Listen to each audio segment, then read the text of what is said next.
ഇന്നു കേട്ടതിൽ വെച്ച് നടുക്കുന്ന വാർത്ത. കോഴിക്കോട് താമരശ്ശേരി കൈതപ്പൊയിലിൽ ലഹരിക്കടിമയായ മകൻ സ്വന്തം അമ്മയെ വെട്ടിക്കൊന്നു.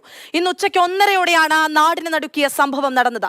പ്രതി 25-കാരൻ ആഷിഖിനെ താമരശ്ശേരി പോലീസ് കസ്റ്റഡിയിലെടുത്തിട്ടുണ്ട്. ബ്രെയിൻ ട്യൂമർ ശസ്ത്രക്രിയ കഴിഞ്ഞ് വിശ്രമത്തിലായിരുന്ന അമ്മയെ അടുത്ത വീട്ടിൽ നിന്ന് അരിവാളെടുത്തുകൊണ്ടുവന്ന് വെട്ടിക്കൊല്ലുകയായിരുന്നു.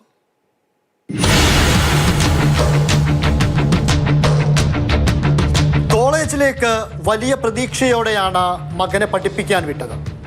പക്ഷേ ലഹരിയുടെ ലോകം ആഷിഖ് എന്ന ചെറുപ്പക്കാരനെ ദുഷ്ടനാക്കി. ഒടുവിൽ ബാംഗ്ലൂരിലെ ഡി അഡിക്ഷൻ സെന്ററിലായിരുന്നു പ്രതീക്ഷ മുഴുവൻ. അതും തെറ്റിച്ചു. ഒടുവിൽ സ്വന്തം അമ്മയെ ലഹരിയുടെ കെട്ടബോധത്തിൽ കൊലപ്പെടുത്തി.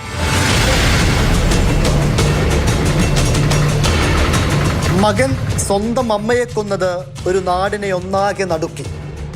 25 വയസ്സ് മാത്രം പ്രായമുള്ള ആഷിഖ് ലഹരിക്കടിമയായിരുന്നു. ഈ ദുസ്വഭാവം ആഷിഖിനെ ബാംഗ്ലൂരിലെ ഡി അഡിക്ഷൻ സെന്ററിലെത്തിച്ചു.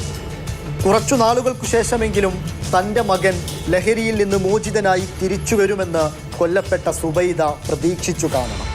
പക്ഷേ ആഷിഖ് വീട്ടിലെത്തിയത് സ്വന്തം അമ്മയുടെ ജീവനെടുക്കാനായിരുന്നു.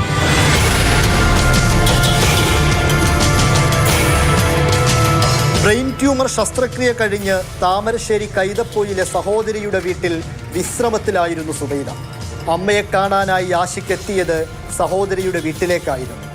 കഴിഞ്ഞ ദിവസങ്ങളിലൊന്നും ഒരു പ്രശ്നവും കാണിക്കാത്ത ആഷിഖ് ഇന്ന് ഉച്ചയ്ക്കാണ് തൊട്ടടുത്ത വീട്ടിൽ നിന്നും തേങ്ങ പൊളിക്കാനെന്ന വ്യാജേനെ അരിവാൾ കത്തി വാങ്ങിയത്. അതുപയോഗിച്ച് സുബൈദയെ വെട്ടിക്കൊലപ്പെടുത്തി. വീട്ടിലുള്ള ആളുകളെ സൗണ്ടിട്ടാണ് ഞാൻ അങ്ങോട്ട് എത്തിയിട്ടുള്ളത്. അപ്പോൾ നോക്കുമ്പോൾ എന്താണെന്ന് ചോദിച്ചപ്പോൾ പറഞ്ഞത് ഉള്ളിൽ താത്തേനെ വെട്ടിയുണ്ട് കുടുവാളിനെ കൊണ്ട് എന്ന് പറഞ്ഞു. അപ്പോൾ ഒരു വാതിൽ തുറക്കുന്നില്ലായിരുന്നു, ഉള്ളിലായിരുന്നു. പിന്നെ സൗണ്ട് കേട്ട് കത്തിയും കൊണ്ട് കത്തിയും കൊണ്ട് പുറത്തേക്ക് ആർക്കാ കത്തി വേണ്ടതെന്ന് ചോദിച്ചാൽ അവിടെ വന്ന് പൈപ്പിന് എടുത്തുനിന്ന് കത്തിയും കഴുകി കത്തി അവിടെ വെച്ച് പിന്നെ ഉള്ളിൽ കയറി വാതിലടക്കുക ചെയ്തത്. ആഷിഖ് സുബൈദയെ അപായപ്പെടുത്തുമെന്ന ഭയം സഹോദരിക്കുണ്ടായിരുന്നു. പലപ്പോഴും സുബൈദയെ അത് ഓർമ്മിപ്പിച്ചതുമാണ്. ഭയമുണ്ടായിരുന്നെങ്കിലും സ്വന്തം മകനിലെ വിശ്വാസത്തെ സുബൈദ സംശയിച്ചില്ല.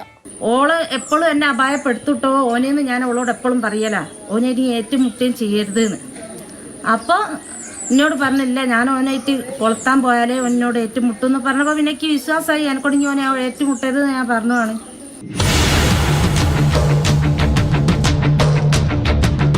ന്യൂജൻ മയക്കുമരുന്നുകൾ കടിമപ്പെടുന്ന യുവാക്കളുടെ എണ്ണം ദിനം പ്രതി വർദ്ധിക്കുകയാണ്. ഇത് കൊണ്ടുചെന്നെത്തിക്കുന്നതാകട്ടെ അതിക്രൂരമായ കൊലപാതകങ്ങളിലേക്കും പീഡനങ്ങളിലേക്കുമാണ്. പുതിയ തലമുറയെ നമുക്ക് നേർവഴിക്ക് നടത്താനാകുമോ? മാതൃഭൂമി ന്യൂസ്, കോഴിക്കോട്.